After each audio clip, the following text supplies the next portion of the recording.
Viktor Gorbatjov här. Jag är i en bur.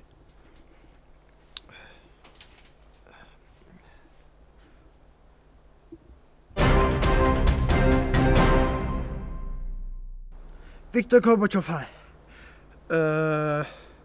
Jag är i ett träd och... ja, träd... Det träd... Det här träd... Ja... Det här trädet är... Bryt!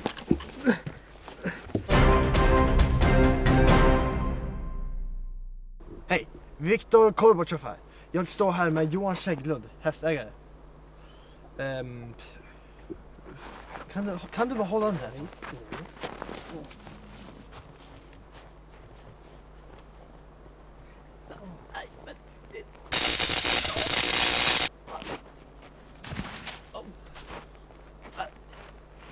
Au!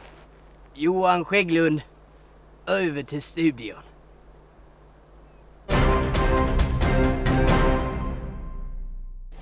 Viktor Gorbatjov här. Jag befinner mig just nu i hjärtat av Östersundsved och jordnötter är väldigt goda att äta.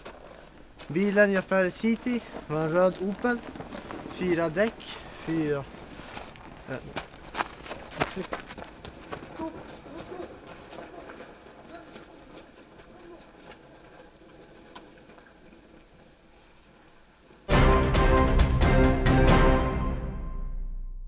Viktor Gorbatjov här.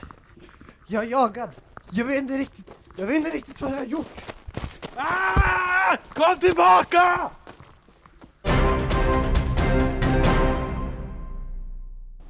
Viktor Gorbatjov här. Jag sitter fast.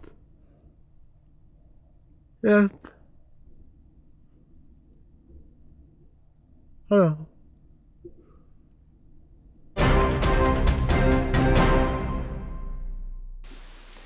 Hejsan, Viktor Gorbatjov här. Nu när det börjar nära sig Lucia-tider så kan det vara lite extra mysigt med att öka ljusstämningen. Jag sitter här med min lussebulle och min glögg. Vad ska man säga? Lussebullar, det är det godaste som finns. Oops, nu bet jag på micken.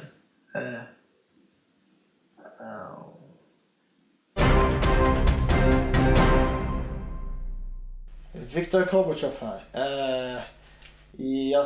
Jag sitter fast. Jag skulle bara slå in ett paket till min mamma. Jag vet inte riktigt vad som gick så här fel. Jag måste gå på toaletten. Hallå? Hallå?